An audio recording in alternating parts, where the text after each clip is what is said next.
News flex நேயர்களுக்கு வணக்கம். நான் இசை. நேர்முகம் நிகழ்ச்சியில் நம்முடைய திமுக செய்தி தொடர்பாளர் ராஜா தமிழ்மாறன் அவர்கள் இணைந்திருக்கிறார். பேசலாம். உங்கள் சத்யாவில் இப்பொழுது ஆடி அதிரடி தள்ளுபடி. டயா பூஸ்டர் சுகரை கண்ட்ரோல் பண்ணும், உங்க ஆரோக்கியத்தை மீட்டு தரும். சர்க்கரையை கட்டுப்படுத்துறதுக்கான எளிமையான வழிமுறை, இயற்கையான வழிமுறை. அனைத்து மருந்து கடைகளிலும் கிடைக்கும்.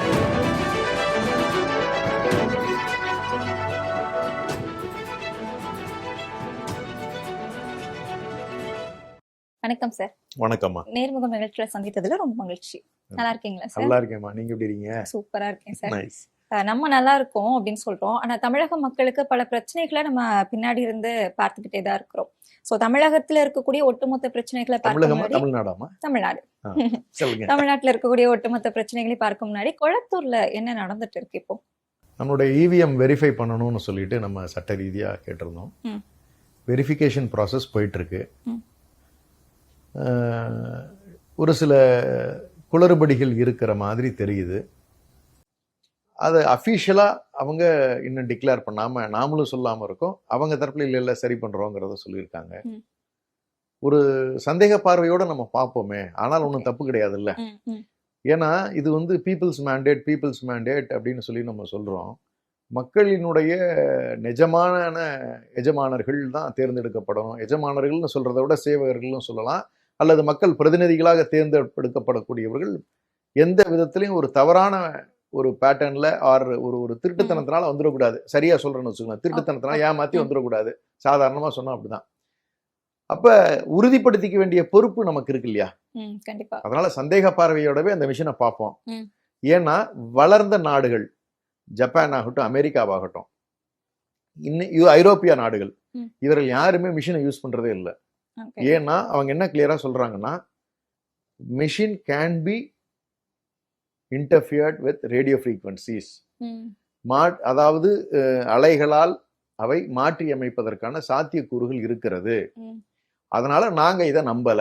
யார் சொல்றா? ஜப்பான் சொல்றான், அமெரிக்கா சொல்றாங்க, ஐரோப்பிய நாடுகள் சொல்லுது. அதனால நாங்க இந்த பேட்டர்னை வச்சுக்க விரும்பவே இல்லை.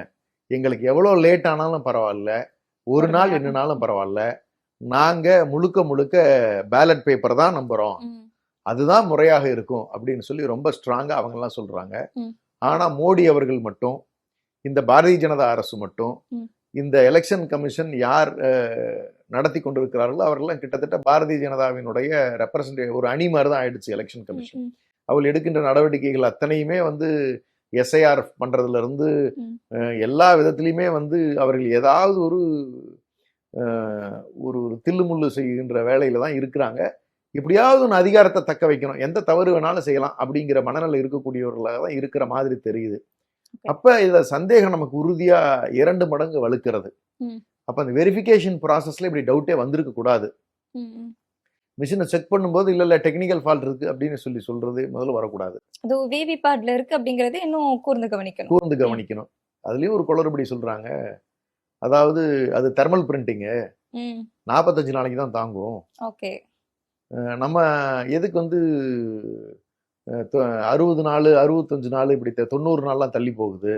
அப்ப அந்த பிரிண்ட் இருக்குமா இல்லையாங்கிற ஒரு கேள்வி இருக்கு. அப்ப நிறைய கேள்விகள் வந்த வண்ணம் தான் இருக்கு. அதை ஏன் அவ்வளவு நாள் கழிச்சு தான் check பண்ணணுங்கிறீங்க?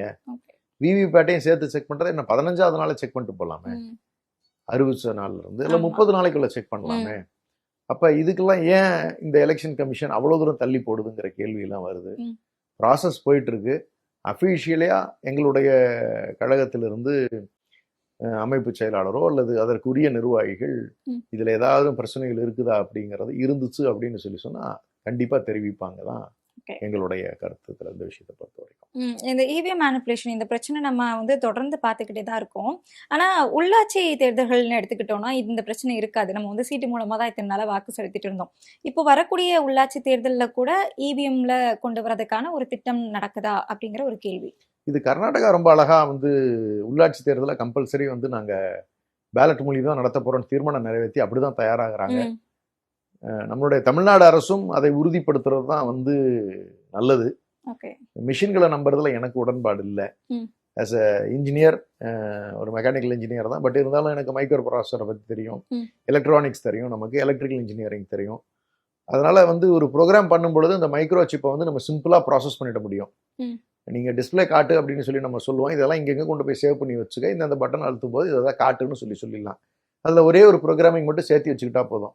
Replace largest one L1/L2 அப்படின்னு ஒரு சிம்பிளாக ஒரு பேட்டர்ன் ப்ரோக்ராமிங்கில் சேர்த்து கொடுத்துட்டோம்னா அது என்ன பண்ணிக்கும்னா ஆட்டோமேட்டிக்காக அதில் எது அதிகமாக இருக்குது அதை தூக்கி முன்னாடி காட்டுறதும், அதிகமான இடத்துல இருக்கக்கூடியதை காட்டுறதும், அதுக்கு எது யாருக்கு பண்ணுறோம்னே அது மிஷினுக்கு தெரியாது. ஸோ ஒரு ப்ரோக்ராம் எப்படி பண்ணப்பட்டிருக்கிறதோ அது மாதிரி அதை காட்டிட்டு போயிடும். பின்னாடி அதை மிஷின்களை நீங்கள் ஏன்னா இவங்க வந்து ரீஃபர்பிஷ் பண்ணிடுறோன்றாங்க. ஒரு குறிப்பிட்ட காலகட்டத்துக்கு பிறகு அந்த மிஷின்கள் வந்து பயன்படுத்தப்படுறது இல்லைங்கிறாங்க. வெஸ்ட் பெங்காலெல்லாம் கிட்டத்தட்ட இவிஎம் மிஷின் இருந்த ஒரு பெரிய ஸ்டோர் ரூமே எரிஞ்சு போச்சுன்னு சொல்றாங்க எலெக்ஷனுக்கு பிறகு. ஒரு 30 நாள்ல எரிஞ்சிச்சு நம்ம பார்த்தோம். அந்த மிஷின்கள் ஏன் எரியணும்? என்னதான் நடக்குது இந்த நாட்டுல அப்படிங்கிறத நம்ம கூர்ந்து கவனிக்க வேண்டியது இருக்கு. அப்ப அந்த வகையில பார்க்கின்ற பொழுது சந்தேகத்தோடு பார்ப்பது தப்பல்ல. உண்மையா இருந்துச்சுன்னா நல்லது, உண்மையா இல்ல அப்படின்னா உண்மைகள் தயவு செஞ்சு வெளிவருவதற்கான ஒரு வாய்ப்பா அமையும். ஸ்டாலின் அவர்கள் வந்து ஒரு பதிவுல ஒண்ணு போட்டிருந்தாங்க, 3,70,000 மக்கள் வந்து மின் கட்டணம் உயர்வுனால பாதிக்கப்பட்டிருக்காங்கன்னு. அது 3,70,000 கிடையாது, 9 லட்சம். ஆனா இதுக்கு திமுக ஆட்சியில அது 11 லட்சமா கடந்த ஆண்டுல இருந்து அப்படிங்கிற ஒரு டேட்டாவை சொல்றாரு. இல்லைங்க, அப்படிலாம் பிரச்சனை இருந்தது அப்பவே வந்து மக்கள் கொதித்து எழுந்திருப்பாங்க. மக்கள் எத்தனை பதில் கொடுத்துருப்பாங்க. இப்பவும் மக்கள் யாரும் புகார் கொடுக்கல அப்படிங்கிற வார்த்தையை அவர் மென்ஷன் பண்றாரு. அதெல்லாம் சும்மா அதான் சொல்றேனே. அப்புறம் ஏன் நீங்க ஆய்வுக்கு உட்படுத்தி இருக்கோம், விசாரணை நடந்து கொண்டு இருக்கிறது நீங்களே ஏன் சொன்னீங்க? அப்போ இல்லைன்னு சொல்லியிருக்க வேண்டியதானே. ஓட்டு போட்டாச்சுங்க, வந்து உட்காந்துட்டாங்க, இவங்க இருக்கிற வரைக்கும் அனுபவிச்சு தான் ஆகணும். உண்மையை நம்ம மக்களுக்கு சொல்லிக்கிட்டு இருக்கலாம். பாவம் மக்கள் நினைச்சாதான் பரிதாபமா இருக்கு. நீங்க பஸ் ஃபேர் ஏறி இருக்கு பிரைவேட் ரூட்ஸ்ல, பிரைவேட் பஸ்ஸஸ்லாம் சேலம் மேட்டூர் ரூட்டு 10 ரூபா டு 12 ரூபா ரேட் ஏற்றிருக்காங்க. யாரை கேட்டு ஏற்றுனாங்க? இது வரைக்கும் ஏதாவது பேச்சு வருதா? அனுபவிச்சாகணும். நாங்கள் மட்டும் என்ன பண்ண முடியும்? சொல்ல தான் முடியும். அவன் உடனே ஏற்றலாங்கிறாரு. ஆனால் ஏற்றுறது பப்ளிக்கு தெரியுது. அந்த ரூட்டில் மட்டும் இல்லை, எல்லா பக்கமும் ரேட் ஏறி இருக்கு. யாரை கவனிச்சிட்டீங்க நீங்கள் இந்த ஃபேர் ஏற்றுறதுக்கு? எதுக்காக இது ஏற்றப்பட்டிருக்கு? டிரான்ஸ்போர்ட் மினிஸ்டர் ஏதாவது கவனிச்சிட்டீங்களா? இதை கண்டுக்காம விட்டுருக்காரு. நீங்கள் ஆம்னி பஸ் பர்மிட் எல்லாம் வந்து நீங்கள் லிபரல் ஆக்குறேன்னு சொல்றீங்களே, அதுக்கெல்லாம் நீங்கள் எவ்வளோ வாங்கிட்டு இருக்கீங்கிற சொல்லிட்டு தான் இருக்காங்க வெளியே. பர்மிட்டுக்கு 4 லட்சம் 5 லட்சம் வாங்கிட்டு இருக்கீங்களாமே. இதெல்லாம் என்ன சொல்கிறீங்க? என்ன கரப்ஷன் இல்லாத ஆட்சி, ஊழல் இல்லாத ஆட்சிங்கிறீங்க? நீங்கள் வழக்கறிஞர்கள் நியமனத்துக்கு புஷியானந்த் அவர்கள் வாங்கிட்டு இருக்காருன்னு சொல்லி போட்டு கிளின்னு கிழிச்சுக்கிட்டு இருக்காங்க. நீங்கள் எதை நிப்பாட்டிருக்கீங்க? எதில் நீங்கள் செய்யாமல் இருக்கீங்க? எல்லாத்துலேயும் நீங்களும் ஊழல் வந்து அதாவது டேரிங்காக செய்கிறாங்க இன்னைக்கு. ஆனால் சிஎம் பேசுறது மட்டும் வந்து ஊழல் இல்லாத ஆட்சின்னு சொல்றாரு. என்ன அர்த்தத்தில் சொல்றாருன்னே புரியல. டாஸ்மாக்கு நீங்கள் வந்து பாட்டிலுக்கு 10 ரூபான்னு டான்ஸே ஆடினீங்க. 20 ரூபா வாங்குறதே உங்களால் ஒன்றும் பண்ண முடியல. இப்போ பாருங்க 717 பார் மூடுனதா சொன்னீங்க. அதை போய் ரீஜனல் ஆஃபீஸில் நீங்கள் கேட்டு டேட்டா வாங்கிக்கிங்கிறீங்க. ஹெட் குவார்ட்டர்ஸில் ஆர்டிஐல போட்டால் கொடுக்கணும்ல, ஏன் கொடுக்க முடியல உங்களால்? அது ஏன் ரீரூட் பண்ணுறீங்க? அந்தந்த ஜோனல் ஆஃபீஸில் போய் வாங்கிங்க, டிஸ்ட்ரிக்ட் ஆஃபீஸில் வாங்கிக்கிங்கன்னு. சரி, FL2 லைசன்ஸ் இப்போ புதுசாக எத்தனை கொடுத்துருக்கீங்கன்னு கேட்டால் அதுவும் அங்கே போய் வாங்கிக்கிறேன் என்ன சார் அர்த்தம்? சைன் பண்ண வேண்டியது FL2 லைசன்ஸுக்கு கமிஷனரு. அப்போ அவர் சைன் பண்ணால் அவர்கிட்ட தானே டேட்டா இருக்கும். அதே ஜோனில் போய் வாங்கணும், கொடுக்க வேணும்ல. நீங்கள் நோ டிரான்ஸ்பரண்ட் கவர்மெண்ட் அவங்க வச்சுருக்காங்க. டிரான்ஸ்பரன்சி எப்போ வராது? ஊழல் பண்ணால் இவங்க பண்ணுற தப்பு வெளியே தெரிஞ்சு போயிடுங்கிற பயம் இருந்துச்சுன்னா டிரான்ஸ்பரன்சி அந்த இடத்துல இருக்காது. ஏன் டிரான்ஸ்பரண்டா இல்லை? டேட்டா எடுத்து தெரிய வேண்டியது தானே. 717 கடை இந்த கடை போய் செக் பண்ணிட்டு வாயான்னு சொல்லணும்ல. FL2 லைசன்ஸ் தான் 42 கொடுத்துருக்கோம். 42 இதுதான், இந்த பர்மிட்டோட இருக்கு, இதுதான் இதுக்கு அத்தாரிட்டி, போய் செக் பண்ணிட்டு வாங்க, எடுத்து போட்டு போக வேண்டியதானங்க. நீங்க தானே டிரான்ஸ்பரண்ட் கவர்மெண்ட் தானே, ஊழல் இல்லாத கவர்மெண்ட் தானே. ஏன் கொடுக்க மாட்டேங்கிறீங்க? அப்படின்னா உங்கள்கிட்ட திருட்டு தானே இருக்கு, பயப்படுறீங்க. வெளியே கொடுத்தா தெரிஞ்சு போயிடுன்னு. எத்தனை ஜியோ நீங்க இன்னும் ரிலீஸ் பண்ணாம அஃபீஷியல் கெசெட்ல போடாம இருக்கீங்க? கெசெட்ல நீங்க பாஸ் பண்ணிட்டீங்க, சாரி பப்ளிக் சைட்ல நீங்க போடணும்ல. என்னென்ன நீங்க ஜியோ பாஸ் பண்ணிருக்கீங்க? கவர்மெண்ட் ஆர்டர் சார், அது உங்க வீட்டுக்கான ஆர்டர் இல்லை, பர்ச்சேஸ் ஆர்டர், உங்க கம்பெனிக்கான பர்ச்சேஸ் ஆர்டர் கிடையாது, அது கவர்மெண்ட் ஆர்டர் ஜியோ. நீங்க யார் யார் அப்பாயின்ட் பண்ணிருக்கீங்கிறதெல்லாம் இது வரைக்கும் வந்து எத்தனை ஜியோக்கள் வந்து போடாம வச்சுக்கிட்டு இருக்கீங்க பப்ளிக் வெப்சைட்ல? ஏன் எல்லாமே திருட்டுத்தனமா போகுது? அப்ப எல்லாமே மறைக்கப்படுகிறதா? ஏன் மறைக்கணும்? தப்பு இருந்தா மறைக்கணும். உண்மை இருந்தால் டிரான்ஸ்பரண்டாக இருக்கும். அப்போ இதுதான வித்தியாசம். எனக்கு வருத்தம் என்னன்னு கேட்டிங்கன்னா, பாதிக்கப்பட்டிருக்கிறதெல்லாம் மக்கள். 1000 ரூபா வந்துகிட்டு இருந்தது 2500 ரூபா வரும், 3000 ரூபா வரும்னு ஆசைப்பட்டாங்க. தேர்தல் அறிக்கையெல்லாம் பாருங்க, நம்ம பேசாமலே விடுறோம். உள்ளது புடிங்காம விட்டா சரி. இன்னைக்கு மக்களோட நிலைமை எப்படி இருக்குன்னா, சதுரங்க வேட்டை மாதிரி ஆகிப்போச்சு. ஆசையை தூண்டணும், ஆசையை தூண்டுனாங்க, இதெல்லாம் போய் வலையில சிக்குச்சு, இருக்கிறத உருவிக்கிட்டு இருக்காங்க. ஒவ்வொரு குடும்பத்துக்கும் குறைந்தபட்சம் 3000 5000 ரூபாய் ஒரு வீட்டினுடைய செலவினம் அதிகமாக இருக்கிறது. கட்டுமான பொருட்கள் இன்னைக்கு 2 மடங்கு ஆயிருக்கு. 4000 ரூபா வித்துக்கிட்டு இருந்த எம்சாண்ட் இன்னைக்கு 7500 ரூபா. ஜல்லி விலை 2 மடங்கு ஆயிருக்கு. இதெல்லாம் மறுப்பாங்களா? வீடு கட்டுற நிலைமை, அப்ப கான்ட்ராக்டர் நிலைமை. இதுக்கு ஆட்சிக்கு வந்தீங்க? மக்கள் எல்லாம் இப்படி காசு பிடுங்கிறதுக்கா? கரண்ட் பில்ல காசு பிடுங்குறீங்க, பஸ் ஃபேர் ஏற்றிருக்கீங்க, கட்டுமான பொருட்கள் விலை 2 மடங்கு ஆயிருக்கு. என்னங்க இது ஆட்சி? அலங்கோலமா இருக்குங்க. தண்ணி வரல, உங்களுக்கு வாங்கி தர யோகியதை இல்லை. முழுக்க முழுக்க ஒரு பொய்யும் பித்தலாட்டமான ஆட்சி. ஒரு சினிமாவை பார்த்து வந்ததோட விளைவு இன்னைக்கு மக்கள்லாம் பாவம் தடுமாறிக்கிட்டு இருக்காங்களே. இதைத்தானே நாங்கள் தலையா அடிச்சு சொன்னோம். அப்படியே நடிக்கிறாங்க, நடிகரை நம்பி போகாதீங்கிறான்னு பல பேர் ஏமாந்தாங்க. தான் ஏமாந்ததெல்லாம் வீட்டில் இருக்கிறவங்களும் பாவம் ஏமாற வச்சிருக்காங்க. அதனோட விளைவுகள் இன்னைக்கு தமிழ்நாடு சிரமப்பட்டுக்கிட்டு இருக்கு. நம்ம பேசும்போது இதுக்கு முன்னாடி ஒரு இன்டர்வியூலே நீங்க குறிப்பிட்டிருந்தீங்க, இந்த விலை உயர்வு எல்லாமே பிரைவேடைசேஷனுக்காகத்தான் அப்படிங்கிறத மென்ஷன் பண்ணியிருந்தீங்க. இப்போ அதோட முதற்கட்டமா டாஸ்மாக்ல 2500 டாஸ்மாக் வந்து தனியார் மயமாக்கப்படுது அப்படிங்கிற ஒரு செய்தி தகவல் அப்படின்னே வச்சுக்கலாம். அது உண்மையா இல்லையா அப்படிங்கிறது கூட தெரியல. அவங்க பிரைவேடைசேஷனும் நோக்கி நகர்றதுல உங்களுக்கு எந்த சந்தேகமும் வேண்டாம். இது எல்லாம் விற்க போறாங்க, இதெல்லாம் கட்சிக்காரனு காசு பண்றதுக்கு வழி பண்ணி தர போறாங்க. வேற எந்த நோக்கமும் கிடையாது. நீங்க நான் திரும்ப மறுபடியும் அதே ஸ்டாண்ட்ல தான் நிக்கிறேன். Liquor sales should not be பிரைவேடைஸ்டுங்க. It should be kept under control by the government. அரசு இதை கட்டுப்படுத்தி வைத்திருக்க வேண்டும். தனியாருக்கு கொடுத்தீங்கன்னு சொன்னா நீங்க கள்ள மதுபான விற்பனை அதிகமாயிடும். நீங்க நேர கட்டுப்பாடுகள் நீங்க மெயின்டைன் பண்ண முடியாது. எத்தனை கடையை நீங்க மெயின்டைன் பண்ணுவீங்க? இதுனா ஒரு அரசு அதிகாரி போட்டு நம்ம மெயின்டைன் பண்றோம். டைம் தப்பாச்சுன்னா அரசு நடவடிக்கை எடுக்குங்கிற பயத்துல அவங்க எல்லாம் வேலை பார்க்குறாங்க. தனியார் அந்த பயத்துல வேலை பார்ப்பாங்களா? ஸ்டேஷனுக்கு மாமூல் கொடுத்துட்டா போதும், நைட்டு 12 மணி 1 மணி வரைக்கும் கூட பார் ஓட்டிக்குவான். யார் அதை கட்டுப்படுத்துறது?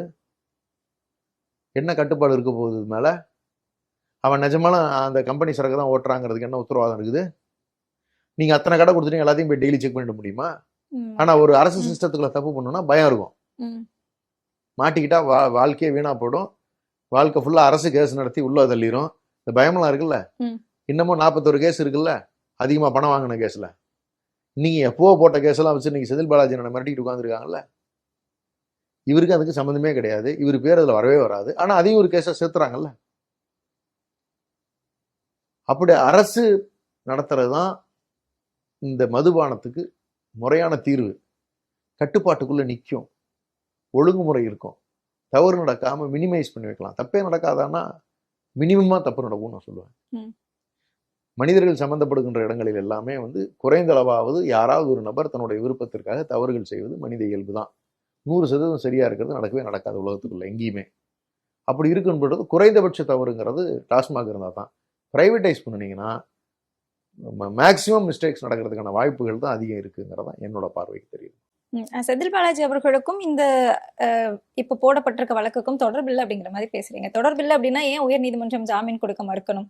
இல்லையா, அவங்க சொல்றது புதுசு புதுசால சேர்த்துறாங்க. அவரு ஐஏஎஸ் அவரையும் சேர்த்திருக்காங்க, ஒரு 7 பேர் சேர்த்திருக்காங்க. 7 பேரை சேர்த்திருக்காங்க. பழசு போட்டெல்லாம் எடுத்து வச்சு இப்போ கேஸை போடுறாங்க. டிவிஎஸ்சில தான் கேஸ் போடுறாங்க. டிவிஎஸ்சி கேஸ் நீங்க ஊழல் பண்ணியிருந்தா நீங்க பணம் வாங்கினா கோயில பவுடர் அந்த அந்த ரூபா நோட்டுல பணம் பவுடர் தேய்ச்சி கொடுப்பாங்க. அதை வாங்குற அதிகாரியை என்ன பண்ணுவாங்க, அவங்க கைகளை எல்லாம் கையங்களவமா பிடிப்பாங்க. அந்த கை ரேகைகள் அந்த அந்த நோட்டுல அந்த பவுடர் இவங்க கையில பட்டிருக்கான்னு செக் பண்ணுவாங்க. இது போரியான வழக்குகள் தான் டிவிஎஸ்சில வரும். அதுல கொண்டு போய் எதுக்கு இதெல்லாம் ஒத்து விட்டாங்கன்னு தெரியல. அது ஒரு ஐஏஎஸ் விசாகன் அவங்களெல்லாம் போட்டிருப்பாங்களாட்டிருக்கு, கீழே இருக்கக்கூடிய எல்லாத்தையும் போட்டிருப்பாங்க.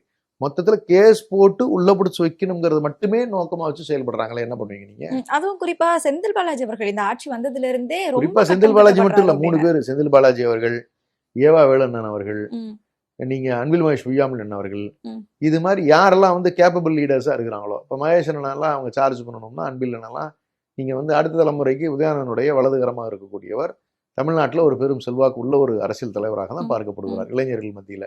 அப்போ அதை டேமேஜ் பண்ணோம். Okay. நீங்க ஏவ வேலைன்னு நீங்க சார்ஜ் பண்ணணும்னா நீங்க வந்து அப்பதான் வந்து நீங்க வந்து மற்றவங்களுக்கு ஒரு பயத்தை கொடுக்க முடியும். நீங்க செந்தில் பாலாஜி அவர்களை வந்து தொடர்ந்து டேமேஜ் பண்ணணும்னா அவருக்கு இந்த கரூர் இன்சிடென்ட்ல அவர் தான் ஒரு ஒரு ஒரு மோட்டிவ் மாதிரி வச்சிருக்காரு. பழி ஆமா. வாங்குறதுக்காக எடுத்துக்கலாம். நீங்க ரெண்டாவது அதுலயே தான் டாஸ்மாக்கும் வருது, அதுலயே தான் EBயும் வருது. அதுல எந்த குற்றச்சாட்டு இது வரைக்கும் சொல்ல முடியல, நிரூபிக்க முடியல, நிரூபிக்க முடியல. சொல்ல முடியலன்னு சொல்ல முடியாது. இல்லையா, நீங்க அபிஷியலா ரெக்கார்டே பண்ண முடியலையே.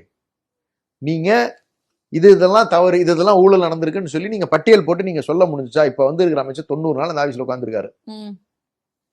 10ஆம் தேதி, இந்த 10ஆம் தேதி தான் 90 நாள்மா. பட்டியல் போட முடிஞ்சுச்சா? இதுல ஊழல் நடந்திருக்கு, இதுல இவ்வளவு பணம் வாங்கியிருக்காங்க, இந்த பணம் இங்க போச்சு, இந்த பணத்தை நாங்க பிடிச்சிருக்கோம், இந்த பணத்து மூலியமா இந்த சொத்தை வாங்கியிருக்காங்க அப்படிங்கிற அந்த 3 கோர்வை வந்திருக்கா இது வரைக்கும்? வரல. பொதுவா சொல்லக்கூடிய ஒரு விஷயமா தான் இருக்கு. அப்ப பொதுவா இதுவும் ஒரு தகவல். அப்ப மிரட்டுறதுக்கு உங்ககிட்ட அதிகாரம் இருக்குங்கிறதுக்காக போலீஸை பயன்படுத்தி வழக்குகளை மட்டும் போட்டு ஓட விடுறதும் மிரட்டுறதும் இது உங்களுக்கு ஒரு விளையாட்டு மாதிரி இருக்கு. ஆனா நிரூபிக்கக்கூடிய சூழ்நிலையில இந்த மாதிரி தவறுகள் எதையுமே உங்களால வந்து செய்யக்கூடிய அளவுல இல்லை. அப்போ ஒரு மோட்டிவ் வச்சு நீங்க வேலை பார்க்குறீங்க. உங்களுக்கு திமுக இருக்கக்கூடிய முக்கியமானவர்களை மிரட்டி பார்க்க ஆசை. சினிமா பாணியில நீங்க கொண்டு போயிட்டு இருக்கீங்க. நீங்க 400 கோடி நீங்க ஸ்கூல் பிரச்சனைகள்ல நீங்க அதுக்கும் அரசகுமாருங்கிற ஒரு நபர் வந்து ஒரு பிரைவேட் சங்கத்தினுடைய தலைவராக இருக்காரு பள்ளிகள் சங்கத்துல. அதுல கம்ப்ளைண்ட் கொடுத்தவர் டிஎன்சி இளங்கோன்னு அந்த சங்கத்தினுடைய செயலாளர் தலைவர் மேல கம்ப்ளைண்ட் கொடுக்குறாரு. சங்கத்துக்குள்ள நடக்கிற பிரச்சனை என்னத்துக்கு கொண்டு அந்த அமைச்சரை கொத்துடுறீங்க? டெஃபமேஷன் நோட்டீஸ் கொடுத்தாரு. அதை பேசினவர் அரசகுமார்னு ஒருத்தர் டிஎன்சி இளங்கோவனுடைய கைப்புள்ள.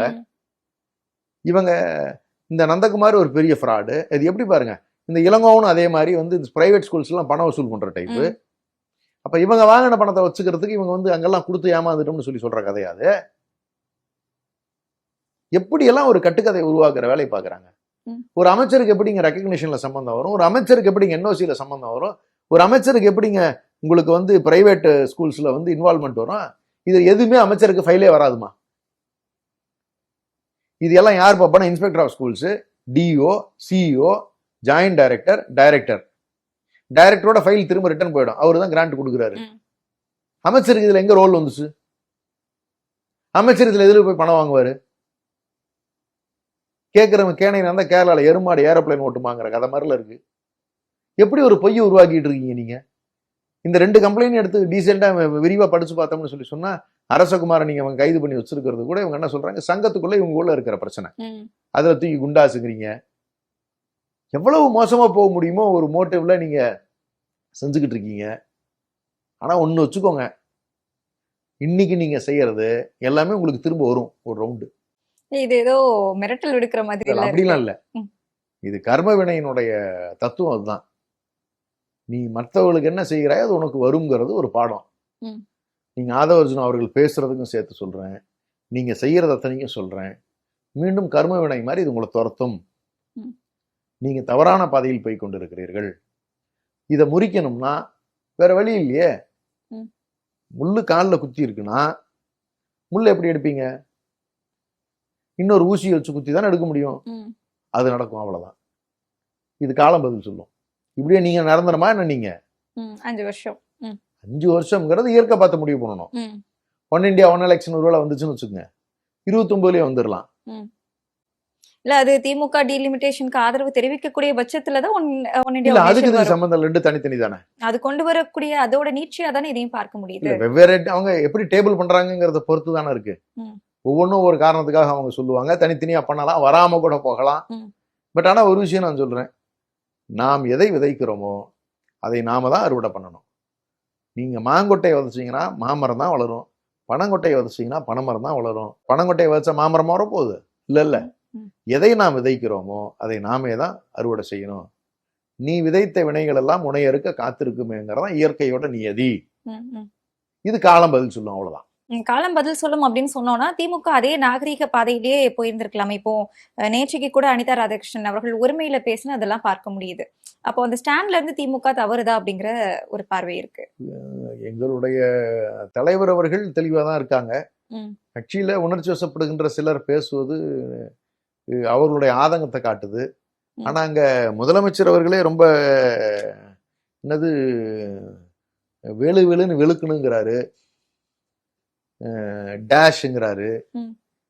நங்கு நங்கு நங்கு அவங்களுக்கும் கொட்டணும். தாவேகாவுக்கும் பாருங்க, இதெல்லாம் திமுகவுக்கும் வித்தியாசம் இல்ல இருக்கு இல்லையா? நான் இந்த கட்சியில தலைவரே இப்படி பேசுறாருன்னு நான் சொல்றேன். ம். இங்க பிரஸ்ஸ வந்து ரிப்போர்ட்டரை எம்எல்ஏ அடிக்க போறாரு தாவேகால. ம். சரிங்களா? இதெல்லாம் கிட்டத்தட்ட ஒரு எம்எல்ஏ செய்யறது, ம். ஒரு என்ன சொல்றது, ஒரு கட்சியினுடைய முதலமைச்சர் வந்து இப்படி பேசுறது, இதெல்லாம் எடுத்து யாரும் பேச மாட்டேங்கிறீங்க. அவர் இப்படியெல்லாம் பேசுனதுக்கு உணர்ச்சி வசப்பட்டு எங்களுடைய எம்எல்ஏ ஒருத்தர் பேசுறது உடனே உங்களுக்கு தப்பா தெரிஞ்சிருது. இல்ல திமுகவுடைய எம்எல்ஏ பேசுறது அப்படிங்கறதா தவறா தெரியுது. ஏன்னா நாகரிக ரீதியா இவ்வளவு நாள் இல்ல பார்த்துட்டு அவங்க ஒன்றும் தப்பா பேசல. நீங்க வேலு வேலுன்னு வெளுக்கணுன்னீங்க, அவர் எலும்பு எண்ணணும்னாரு. இவ்வளவுதானே வித்தியாசம். அது மார்க்கண்டேயன் சார் ஆமா, அவர் அடுத்து இவரும் ஒண்ணு பேசுறது. பேசுவாரு. ம். ஆமா, முட்டாள் முதலமைச்சர்னு ஆதவர்ஜுனா பேசினார்ல, ம். அப்ப அது நாகரிகமா? இவர் அப்படிலாம் கூட சொல்லல. ம். நம்ம ஏங்க, ஸ்டாண்ட்ல மனுஷனுக்கு இருந்து கோவம் வருங்க. விலகுறோமா நீங்க அப்படிங்கறது இடத்துக்கு இடம் அவங்களுடைய அணுகுமுறை மாறுங்க. நீங்க மதுரைக்கு கீழே இருந்தீங்கன்னா ஒரு மாதிரி பிஹேவியர்ல இருக்கும், கோயம்புத்தூர் ரீஜன்ல ஒரு மாதிரி இருக்கும், மெட்ராஸ்காரங்க ஒரு மாதிரி பிஹேவ் பண்ணுவாங்க, டெல்டா ரீஜன்காரங்க ஒரு மாதிரி பிஹேவ் பண்ணுவாங்க. மதுரைக்கு கீழே நீங்க ராமநாதபுரத்துல பேசினா இந்த பேச்சு வழக்கு சாதாரண பேச்சு வழக்கு தான். எலும்பு எண்ணி விடுவோம் அப்படிங்கிறது. ஏன் அந்த அம்மையார் ஒண்ணு பேசுனாங்களே, ஜட்டியோட உட்கார வச்சிருவோம்னுச்ச அமைச்சர். அமைச்சர் போன்ல என்ன சொன்னாங்க? ம். நீங்க அதை என்னன்னு சொல்லுவீங்க? அப்ப எப்படி இந்த கலாச்சாரத்தை உருவாக்குறது யாரு செய்யறா? எவ்வளவு தரம் தாழ்ந்து போயிட்டே இருக்கீங்க. அப்ப கொஞ்சமாவது எங்களுக்கு ரோஷம் இருக்கவே இருக்காதா? நீங்க இப்ப உங்களை நான் தப்பா பேசணும், உங்களுக்கு கோவம் வந்து அடிக்கத்தானே செய்வீங்க. ம். அடிச்சுட்டேங்கிறத மட்டும் பேசுனா நியாயமா? எதனால அடிச்சேன் அப்படிங்கிறது. எப்படி தூண்டப்படுகிறாருங்கிறத நீங்க பாக்கணும்ல. நம்ம மானங்கட்டு இருக்க முடியுமா என்ன? ம். அவனுக்குன்னு சுயமரியாதை இருக்குல்ல. நீ பேசுறதெல்லாம் கேட்டுக்கிட்டே உட்காந்துருப்பாங்களா? சொல்லுங்க நீங்க. ம். அப்ப நீங்க தூண்டுகிறீர்கள். அதுல ஒருத்தர் 2 பேர் உணர்ச்சி வசப்பட்டு பேசத்தான் செய்வாங்க. தலைவர் கண்ணியம் காத்துக்கிட்டு இருக்காரு. எங்களுடைய இளைஞரணி செயலாளர் கண்ணியமா தான் நீங்க பேசிட்டு இருக்காரு. அவர்கள் எங்கேயும் கொள்கையிலிருந்து மாறுவதில்லை. ஒரு சிலர் உணர்ச்சி வசப்படுகிறார்கள். அதை நாங்கள் வந்து உண்மையிலேயே வந்து எங்களால வந்து எங்களை மீறி தான் வந்து அவர்கள் பேசுகிறார்கள். அதற்கு நாங்கள் அணை போடவும் நாங்கள் விரும்பல. ம். அதே சமயத்துல அதுக்கான பலன்களை அப்படி எப்படி டீல் பண்ணுவோம், அப்படி எப்படி டீல் பண்ணுங்கிற முடிவுக்கும் திமுக ரெடியா தான் இருக்கு. சுயமரியாதை அந்த வார்த்தை பயன்படுத்தும் போது வந்தே மாதரம் அந்த பிரச்சனையுமே வந்து இங்க உள்ள வருது. கண்டிப்பாக வந்தே மாதரத்தோட 6 ஸ்டான்ஸாவுமே பாடணும் அப்படிங்கிற ஒரு மசோதாவை நாடாளுமன்றத்துல தாக்கல் செய்யறாங்க. திமுக எம்பிக்கள் எல்லாமே எதிர்ப்புமே தெரிவிச்சிருக்காங்க. சோ இந்த பிரச்சனையை எப்படி எடுத்துக்கிறது? வந்தே மாதரம் வந்து ஏன் எதிர்க்கக்கூடிய ஒரு விஷயமா பார்க்கப்படுது? இல்ல, வந்தே மாதரத்தை பொறுத்த வரைக்கும் அது ஒரு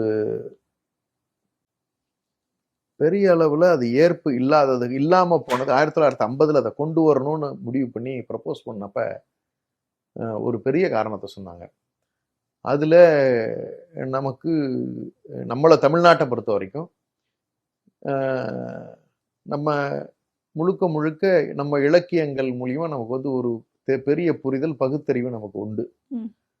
நமக்கு திருக்குறளை வந்து முன்னிலைப்படுத்துகின்றவர்கள் கடவுள்களை பெரிதாக முன்னிலைப்படுத்த மாட்டோம். நம்முடைய குலசாமிகளை, நம்முடைய முன்னோரை வணங்குற வழக்கம் இருக்கிறவங்க தமிழ் மக்கள். இப்படிப்பட்ட ஒரு சமூகம் நம்ம தமிழ் சமூகம். அப்ப நமக்கு பிரித்து பார்க்கின்ற திறன் அதிகம் உண்டு. அப்படி பிரிச்சு பார்த்தோம்னா அதுல கற்பனை கடவுள்களான சரஸ்வதி, துர்கை, லக்ஷ்மி இவர்களை நன்றி செலுத்துகின்ற வகையில, பாராட்டி பேசுகின்ற வகையில அதனுடைய ஸ்டாண்ட்ஸா அமையுது. அப்ப இது அந்த கடவுள்களை கும்பிடுற மாதிரி ஆகுது. அப்போ ஒரு இஸ்லாமியர், ஒரு மதத்தின் மீது நம்பிக்கை கொண்டிருக்கக்கூடிய ஒரு குரானை படிக்கக்கூடியவர்கள், இப்ப அவர்கள் எப்படி இந்த பாட்டை பாடுறது சரியா இருக்கும்? ஒரு கிறிஸ்துவர், அவர் கிறிஸ்டியானிட்டி மேல நம்பிக்கை வச்சு ஒரு பைபிளை படிக்கக்கூடியவர், அவர் வந்து இன்னைக்கு இந்த கடவுள்களை ஏற்றுக்கிறதுன்னு சொல்லி சொன்னா, மத நம்பிக்கைகள்ல நாம இன்செக்யூலர் கவர்மெண்ட் ஆகிற மாதிரி ஆகலையா? நம்ம செக்யூலர் கவர்மெண்ட் தானே. அப்படின்னா நமக்கு வந்து மத சார்பின்மை இல்லை. எந்த குறிப்பிட்ட மதத்திற்கும் நம்ம ஆதரவு தெரிவிக்கின்றவர்கள் அல்ல. All Indians are brothers and sisters, இப்படிதானே சொல்றோம். ஆமா. ஆல் இந்தியன்ஸ் ஆர் ஹிந்துஸ்னு எங்கேயாவது சொல்லியிருக்குமா? ம். இல்ல சொல்லவும் முடியாது. சொல்லவும் முடியாது இல்ல. அப்படி இருக்கும் பொழுது நீங்க அதை கண்டிப்பா பாடுன்னு சொன்னீங்கன்னா இஸ்லாமியர்கள் எப்படி அதை பாட முடியும்? கிறிஸ்தவர்கள் எப்படி இதை பாட முடியும்? ம். ஜைனர்கள் எப்படி இதை பாட முடியும்? பௌத்தத்தை தழுவி இருக்கக்கூடியவர்கள் ஏன் தமிழர்களே எப்படி இதை பாட முடியும்? ம். சமஸ்கிருதத்தை நீங்க கொண்டு வந்து இங்க பிரதானமாக்குனீங்கன்னு சொன்னால் அப்ப தமிழ் மொழியினுடைய அழிவுக்கு இது பாதை அமைத்து கொடுக்காதா? ஏற்கனவே மும்மொழி கொள்கையில் இருக்கிற பிரச்சனையை நீங்க சமஸ்கிருதத்தை முன்னிலைப்படுத்துறது தான். இது யாருடைய அஜெண்டா? ஆர்எஸ்எஸ்னுடைய அஜெண்டா. ம். வெறும் 26,000 பேர் பேசுகின்ற நீங்க ஒரு மொழி. இறந்து போன செத்த மொழின்னு சொல்லக்கூடிய சமஸ்கிருதம், ம். அதுக்கு 10,000 கோடி செலவு பண்ணி நீங்க இன்னைக்கு ஆசிரியர்கள் உருவாக்கி இருக்கீங்க. ம். கிட்டத்தட்ட 12,643 ஸ்கூல் இருக்கு கேந்திரிய வித்யாலயா. ம். அதுல 6,200 ஸ்கூலுக்கு நீங்க வந்து சமஸ்கிருதத்துக்கு ஆசிரியர் நியமனம் பண்ணிருக்கீங்க. ம். இந்தியா முழுக்க. ம். தமிழுக்கு 12 பேர் மட்டும் தான் நியமனம் பண்ணிருக்கீங்க. ஏன் சார் அந்த பாகுபாடு? அதே 6,200 ஸ்கூலுக்கும் தமிழுக்கு ஆசிரியர் நியமனம் பண்ணலாம்ல. குறைந்தபட்சம் ஈக்குவலாக ட்ரீட் பண்ணலாம்ல. அப்ப 6,200 ஸ்கூலுங்க, 12 ஆசிரியர் எங்க? இப்ப எங்க நீங்க நிறுத்துறீங்க, என்ன பண்றீங்கன்னு எங்களுக்கு புரியுது இல்ல. ம். சமஸ்கிருதத்தை இப்ப உங்களுக்கு முன்னிலைப்படுத்தணும். இரண்டாவது, இந்த Vande Mataram is very irrelevant for today. இன்றைய காலகட்டத்திற்கு முழுமையாக எதிர்மறையாக அல்லது வந்து சம்பந்தம் இல்லாம இருக்கு. ம். சரியா சொல்லணும்னா 3வது ஸ்டான்ஸா நினைக்கிறேன். ம். 7 கோடி மக்கள் வாழக்கூடிய இந்நாட்டில்னு சொல்லி பாட்டு ம். ஸ்டான்ஸா வருது. இன்னைக்கு நம்ம பாப்புலேஷன் என்ன? 130 தாண்டுறோம். 7 கோடிங்கிறது என்ன? 1882 இருந்த பாப்புலேஷன் ஸ்ட்ரென்த். ம். அப்ப இன்னைக்கு 7 கோடி பேர் பாடக்கூடிய மக்களுக்கு உறுதுணையாக இருக்கக்கூடிய அப்படின்னு நீங்க பாடுனீங்கன்னா does it make any sense? அர்த்தப்படுத்துதா? இல்ல இல்ல. நம்ம இன்னைக்கு தமிழ்நாடு மட்டுமே 8 கோடி பேருங்கிறோம். ஆமா. அப்ப இந்தியா முழுக்க அதை பாடணும்னு சொன்னா 7 கோடி பேர்னா அந்த 7 கோடி பேர் யாரு சார்? ம். இல்ல அதை 130 கோடின்னு மாத்தி எழுதலாமா? அப்பதான் அது ரிலவெண்ட் இல்ல, ஆகும். மாத்தி எழுதினாலும் அடுத்த ஒரு 5 வருஷம் கழிச்சு அது மாறதானே செய்யும். மாறதான போகுது. அப்ப இட் இஸ் irrelevantங்கிறது நமக்கு தெரியுதா? ம். அது காலத்துக்கு ஒத்த மாதிரி இல்லை. இதே நம்முடைய தேசிய கீதத்தை எடுத்துக்கிட்டோம்னு சொன்னா ம். நிலத்தினுடைய தன்மைகளை சொல்லி பாடப்பட்டிருக்கக்கூடிய பாடல். ஓகே. நீங்க எல்லா நிலத்தினுடைய தன்மைகளை மட்டும்தான் சொல்லியிருப்பாங்க. ம். திராவிட நிலப்பரப்பை சொல்லியிருப்பாங்க. நீங்க ஜம்மு அண்ட் காஷ்மீர்ல இருந்து எல்லா மாநிலங்களுடைய தன்மைகளையும் மொழிகளையும் கிட்டத்தட்ட சேர்ந்து சொன்ன மாதிரி ஒட்டுமொத்தமா இதெல்லாம் சேர்ந்ததான் ம். இந்தியாங்கிற பாட்டு தான் நமக்கு வந்து இருக்கக்கூடிய ஜனகண மனகதி ம். பாட்டு. நீங்க நம்மளோட தமிழ்த்தாய் வாழ்த்து முழுக்க முழுக்க திராவிட நிலப்பரப்பினுடைய ம். சிறப்புகளை சொல்ற பாட்டு. அதுல ஆரியத்துல சமஸ்கிருதம் வழக்கில் இல்லாமல் போனதுன்னு எழுதுனதை எடுத்துட்டு அந்த மக்களினுடைய மனம் பாதிக்கப்படக்கூடாதுன்னு உயரிய நிலையில சொல்லி இருக்கக்கூடிய எல்லோருக்கும் ஏற்புடைய கிறிஸ்துவர்கள், இஸ்லாமியர்கள், எந்த மதத்தவராக இருந்தாலும் இந்த நிலப்பரப்பில் இருக்கக்கூடிய சிறப்புகளை, தமிழனுடைய சிறப்புகளை உலகம் முழுக்க பறந்து விழுந்திருக்கக்கூடியவன் எங்க போனாலும் பாடக்கூடிய அளவுல ஏற்படுத்தப்பட்ட பாடல் தானே அது. ம். அப்ப இது ரெண்டுலயும் இந்த மாதிரி பிரச்சனைகள் எதுவுமே இல்லையே. ஆமா. அப்ப irrelevant-ஆன வந்தே மாதரம். ம். நீங்க இந்து மக்கள் மட்டும் சனாதனத்தை பின்பற்றக்கூடியவர்கள் நம்புகின்ற சரஸ்வதி, துர்கை, லக்ஷ்மி இதெல்லாம் வந்து சனாதனத்துல வரக்கூடிய பிரிவுகள்ல வரக்கூடிய அதுக்கான கடவுள்கள் தான் இவங்க எல்லாருமே. அப்ப இவங்களை எல்லாம் முன்னிலைப்படுத்தி பாடுகின்ற பொழுது சமஸ்கிருத மொழியில் வைத்திருக்கின்ற பொழுது how is it relevant today? அப்போ அந்த 3வது ஸ்டான்ஸாவும் 6வது ஸ்டான்ஸாவும் தான் பிரச்சனையா இருக்கு. முழுசாவே தப்புமா. நான் சான்ஸ்கிருதம் ஏமா பாடணும்? சான்ஸ்கிரிட்ல ஒரு பாட்டை நான் ஏமா வச்சுக்கணும்? என்ன அவசியம் இருக்கு? தமிழ்த்தாய் வாழ்த்தை முன்னாடி பாடணும் உன் மாநிலத்துல. ம். தமிழ்நாட்டுல இருக்கிற வீடு என் வீடு. ஏன் வரலாறு 2000 வருஷத்துக்கு முன்கூட்டியது. ம். இந்தியாவுக்கான வரலாறு 1947 தான் ஆரம்பிக்குது. ம். நான் ஏன் அதை வச்சு கொண்டாடணுங்கிற கேள்வி எனக்கு இருக்கு. இன்னைக்கு வரைக்கும் அதுக்கு உங்ககிட்ட பதில் இல்லை. விதியின் வசத்தால் நாங்க இந்தியாவுக்குள்ள இருக்கிறோம். ஏன் பூர்வீகத்தை நீ ஏன் கொஸ்டின் பண்ற? ஏன் பூர்வீகத்தை அழிக்கிற வேலையை நீ ஏன் பாக்குற? ஏன் மொழி அழிக்கிற வேலையை நீ ஏன் பாக்குற? அப்ப இது பிரிவினையை தூண்டுது இல்ல இந்தியாவுக்குள்ளார. ம். ஒத்த மாநிலங்கள் எல்லாருமே பிரச்சனை பண்றாங்கல்ல. ம். அப்ப இதை எப்படி பாக்குறது? அப்ப இது குரல் கொடுத்தா தமிழை வந்து என்ன தீவிரவாதிப்பீங்களா, இல்ல இந்த நாட்டோட ஒத்து போறது இல்லைம்பீங்களா? அண்டர்ஸ்டாண்டிங் என்ன அவங்க எங்களை நான் தான் சொல்லி எங்களை விட்டுங்கடாங்கிறோம்ல.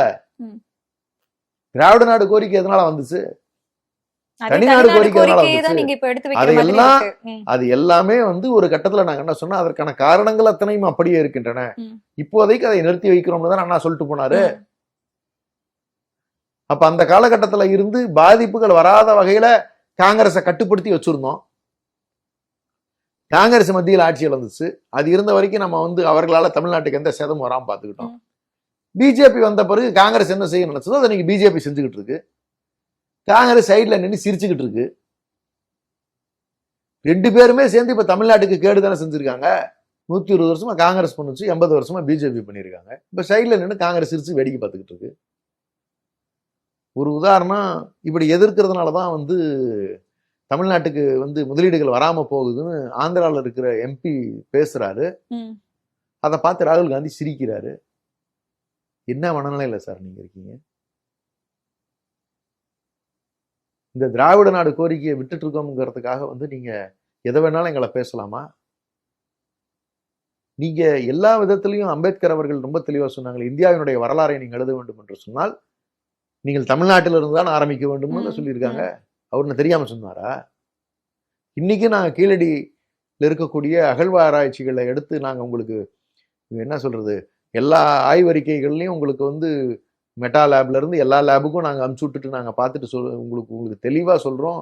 இது 2500 ஆண்டுகளுக்கு மேற்பட்ட ஒரு நாகரிகம், இன்னும் 4500 ஆண்டு காலத்துக்கு மேற்பட்ட நாகரிகம்னு சொல்லி நாங்க எடுத்து அழகா உங்களுக்கு புரியற மாதிரி சொல்லிக்கிட்டு இருக்கோம். தெரிஞ்சுக்கிட்டு நீங்க அப்படியே கேட்காத மாதிரி தெரியாத மாதிரி நடிச்சு எங்களை சிறுமைப்படுத்துகின்ற வேலையை தொடர்ந்து செஞ்சுக்கிட்டே இருக்கீங்களே, இது நியாயமா? அது எங்களுடைய தமிழ் மொழியை விட்டு கொடுக்க மாட்டேன் சார். எந்த சூழ்நிலையிலையும் தமிழ் இன அடையாளங்களை விட்டு கொடுக்க மாட்டேன் சார். ஆட்சியில இருந்தாதான் அதை நிறுத்தி வைக்க முடியுமாங்கிற கேள்விலாம் தேவையில்லை. இன்னைக்கு 2/3 மெஜாரிட்டி இந்த ஆட்சி கிட்ட இல்ல. சிம்பிள் மெஜாரிட்டி தான், அலையன்ஸ் மெஜாரிட்டி தான் வச்சிருக்கீங்க. அதனால நீங்க எதுவும் பெருசாலாம் பண்ணிட முடியாது. ஆட்சி மாற்றம் வந்த மறாவது இது அத்தனையும் மாத்தி காட்டுகின்ற திறமை திராவிட முன்னேற்ற கழகத்துக்கு இன்னைக்கு அது கையில தான், அதுலதான் ஆட்சி இருக்குதுன்னு தான் நான் பாக்குறேன். ஏன்னா அதெல்லாம் மாத்தணும்னு வச்சுக்கோங்களேன், நீங்க பெரும்பான்மையான விஷயங்களை வந்து நீங்க இப்போதைக்கு டெம்பரரி தான், நீங்க எந்த சேஞ்சஸையும் நீங்க பண்ணிக்கிட்டு இருக்க முடியும். பர்மனன்ட் சேஞ்ச் நீங்க கொண்டு வர முடியாது. மீண்டும் திமுக ஆட்சிக்கு வருகின்ற பொழுது இப்ப இவர்கள் செய்திருக்கக்கூடிய டேமேஜஸ் அத்தனையும் எவ்வளவுக்கு எவ்வளவு மினிமைஸ் பண்ண முடியுமோ அதற்கு எங்களோட எதிர்ப்பு மூலியமா பண்ணிட்டு வர்றோம். திமுக தமிழ்நாட்டுல மட்டும்தானே ஆட்சிக்கு வர முடியும். ரெசிஸ்ட் பண்ணலாம்ல, ஆட்சியில இருந்தா மாத்தி அமைக்கலாம்ல. இம்ப்ளிமெண்டிங் அத்தாரிட்டி ஸ்டேட் தானே. அப்ப நீங்க எதை இம்ப்ளிமெண்ட் பண்ணாலும் நீங்க பண்ணிட்டு போனாலும் திரும்ப வந்தா நாங்க மாத்திக்குவோம். as simple as that. ஆனா அதுக்குண்டான ரெசிஸ்டன்ஸ் எங்கிட்ட இருந்துகிட்டே தான் இருக்கும். நீங்க எழுதி வச்சுக்கோங்க, இப்பெல்லாம் நீங்க பண்ணிக்கிட்டே இருந்தீங்கன்னா அடுத்த ரவுண்டு வரவே மாட்டீங்க. இந்த சென்டிமெண்ட்டை நீங்க நீங்க நீங்க வந்து புரிஞ்சுக்காத வரைக்கும் தமிழ்நாட்டுக்கு நல்லது பண்ணீங்கன்னா தமிழை வச்சு கொண்டாடுவோம் அவங்கள. தமிழ் மொழிக்கோ தமிழ்நாட்டில் இருக்கக்கூடிய தமிழர்களுடைய அடையாளத்துக்கு நீங்க வந்து ஏதாவது கெடுதல் பண்ணினீங்கன்னு சொன்னா, அழிக்க முயற்சி பண்ணினீங்கன்னா it will bounce back like anything. நீங்க கடுமையான விளைவுகளை எதிர்வினைகளை நீங்க பார்க்க வேண்டியது இருக்கும். இது நான் மிரட்டுறது மாதிரிலாம் நான் சொல்லலை, பொறுமையாக தான் செய்வாங்க. நீங்க எழுதி வச்சுக்கோங்க. we know how to resist. திரும்ப பவுன்ஸ் பேக் இருக்கும் பொழுது அத்தனையும் மாற்றி அமைப்போம். என்ன பண்ண முடியும் உங்களால? இது மாதிரி தொடர் ஏற்றத்தாழ்வுகளை இந்த சமூகம் சந்திச்சுக்கிட்டு தான் வந்திருக்கு. நீங்க 70 சரியா சொல்லணும்னு சொன்னா 74ல் திமுக ஆட்சி கலைக்கப்பட்டது. 72 74 மிசா காலகட்டத்துக்கு பிறகு எம்ஜிஆர் ஆளுகிறார். 77ல் 13 ஆண்டுகள் 12 ஆண்டுகள் ஒரு ஆளுறார். 99 வரைக்கும் நினைக்கிறேன், 89 வரைக்கும். நீங்க அந்த காலகட்டங்கள்ல நிறைய செட்பேக்ஸ் இருந்துச்சு நமக்கு. காவிரி மேட்டர்ல தீர்ப்பு வரல. 74ல் அந்த 50 ஆண்டுகள் பூர்த்தி அடைஞ்சது இல்லையா, அந்த ட்ரீட்டி சைன் பண்ணது கர்நாடகா தமிழ்நாடுக்கும். அந்த 12 வருஷம் எதுவுமே நடக்கலமா. எம்ஜிஆர் அவர்கள் எதையுமே செய்யல. மீண்டும் கலைஞர் அவர்கள், முத்தமிழர் கலைஞர் அவர்கள் விபி சிங் பீரியட்ல தான் வந்து அதுக்கு ட்ரிபியூனலே அமைச்சு அதற்கு பேஸை உருவாக்கி தந்தார். அதன் பின்னாடி 2018ல் நமக்கு வந்து சுப்ரீம் கோர்ட் ஆர்டர் மூலியமா இம்ப்ளிமெண்டேஷன் ஆச்சு. பிப்ரவரியிலான ஆர்டர். அது எல்லாம் அப்போ போட்ட விதை கேஸ் கண்டினியூஸாக நடந்து ஒரு தீர்ப்பு வந்துச்சு. அதில் தான் இன்னைக்கு நம்மளோட ரைட்ஸ் வந்து பாதுகாக்கப்பட்டிருக்கு. இப்படி பல விஷயங்கள்ல நீங்க மும்மொழி கொள்கையை எதிர்த்து இருமொழி கொள்கை நமக்கு வந்து உத்தரவு வாங்கினது 1967. இன்னைக்கும் தமிழ்நாட்டுக்கு ஸ்பெஷல் ப்ரொவிஷன் இருக்கு. இருமொழி கொள்கை தான் தமிழ்நாட்டுக்கு. கம்பல் பண்ணவே முடியாது உங்களால. பார்லிமெண்ட்லயே பாஸ் பண்ணப்பட்ட சட்டமா இருக்கிறது. அப்ப யூனியன் கவர்மெண்ட்டும் சட்டமா மாற்ற முடியாது, ஸ்டேட் கவர்மெண்ட்டும் மாற்ற முடியாதுங்கும் போது நீங்க தற்காலிகமா எங்களை ஏதோ ஒன்று பண்ணிக்கிட்டு உட்காந்துருப்பீங்க. நிரந்தரமான மாற்றத்தை தமிழ்நாட்டுக்குள்ள கொண்டு வர முடியாது. மீண்டும் திராவிட முன்னேற்ற கழகம் ஆட்சிக்கு வரத்தான் போகுது. அது எப்ப வந்தாலும் சரி, வருகின்ற பொழுது இது எல்லாமே திரும்ப சரி செய்யப்படும். Will all revert back to its originals அப்படிங்கிற நிலை தான் பார்க்க போறீங்க. ஆனால் இதை கண்டெல்லாம் அஞ்சுகின்றவர்கள் தமிழர்கள் அல்ல. முயற்சி பண்ணுங்க. பண்ற வரைக்கும் தான் எங்களுக்கு நல்லது. மக்கள் உணர்வாங்க, திமுகவை நம்ம விட்டுட்டோம், திமுகவை விட்டுட்டதுனால தானே நமக்கு இப்படிப்பட்ட இழப்புகள் ஏற்படுது அப்படின்னு திமுகவை பத்தி நல்லா நினைக்கிறதுக்கான வாய்ப்பு நீங்க இப்படி எதிர்மறை ஆற்றிக்கொண்டே இருக்கின்ற பொழுது மீண்டும் மீண்டும் ஞாபகம் வச்சுக்கோங்க, திமுகவை நீங்க வளர்த்தி விடுறீங்க. தன்னாலே அது நடந்துட்டு இருக்கு. தன்னால அது நடக்குது. நீங்க செஞ்சுக்கிட்டு இருக்கீங்க. உங்களுக்கான அழிவை நீங்களே தேடிக்கிட்டு இருக்கீங்க. அந்த வகையில திமுக காரர்களை பொறுத்தவரை நீங்க ஒண்ணு வச்சுக்கோங்க, இப்பவும் கூட நமக்கு என்னன்னு ஒதுங்கி திமுக காரன் வேடிக்கை பார்க்கல. தன்னுடைய குரல்களை, தன்னுடைய அதிருப்திய, தன்னுடைய எதிர்வினை கருத்துக்களை நீங்க செய்யறது தப்புன்னு இன்னமும் கத்திக்கிட்டு இருக்கிறது திமுக காரன் தான். ஆளுங்கட்சியா இருந்தாலும் சரி, எதிர்கட்சியா இருந்தாலும் சரி, திமுகவில் இருக்கக்கூடியவர்களுக்கு இந்த தமிழ் உணர்வும் சரி, இந்த மண்ணின் மீது இருக்கக்கூடிய அக்கறையும் சரி, இந்த அடையாளங்களையும் சரி விட்டு கொடுப்பதை என்னாலும் ஏற்க மாட்டார்கள் அப்படிங்கிறத நீங்க தெளிவா புரிஞ்சுக்கலாம். நன்றி சார். நன்றிமா.